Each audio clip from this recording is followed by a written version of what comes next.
Good afternoon, everyone, and welcome to this week's newsletter. Last week, the College was involved in a review conducted by the Victorian Registration and Qualifications Authority. Its primary focus was our compliance with child safety regulations, and I'm really pleased to report that we are compliant in all areas of our operation that are within our control. There are some areas relating to reporting structures between the College and Edmund Rice Education Australia, our governing body, that do need to be improved in order for us to be fully compliant. Reviewers, who are both experienced educational leaders, were really complimentary of our child-safe culture and the policies and practices that ensure this place is safe for all young people. They were particularly impressed in the way the students they met with were able to articulate our inclusion, acceptance and support for all boys, regardless of background, identity or interests.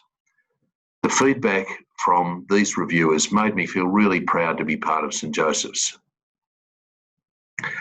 Sustainability is an important element within our current strategic plan. And last week, I was delighted to join Ashley Pittard from the Barwon Southwest Waste and Resource Recovery Group and join with staff and students in launching our Polymer Reforming Centre. This facility is part of the Applied Learning Centre and allows us to recycle plastics, including screw tops, and to create plastic cord for use in our 3D printers that can be used to produce a range of items.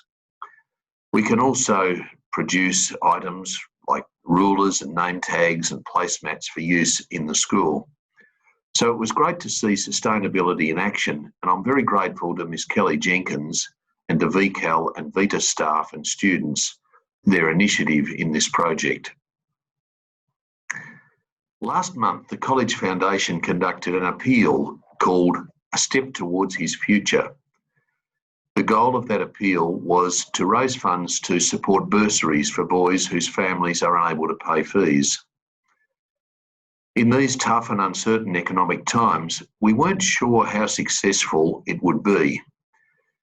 We had a really optimistic goal of $85,000 in our 85th year, but we probably felt that might not be reachable.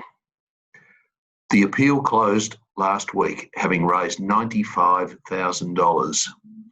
This is an extraordinary result and one that really speaks volumes for the way that this community rallies to support its own.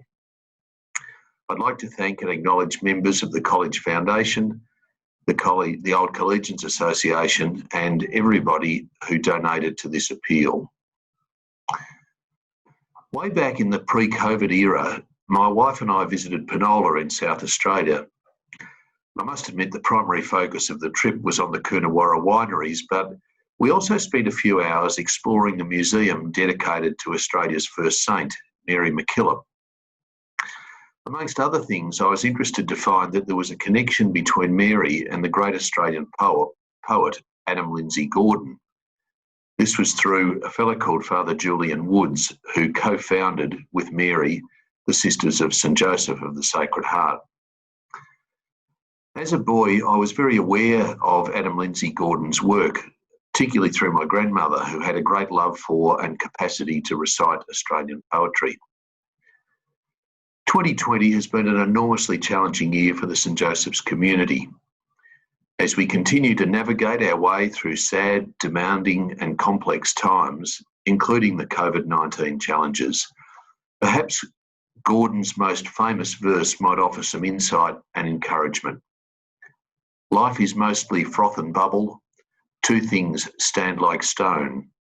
Kindness in another's trouble, courage in your own. God bless.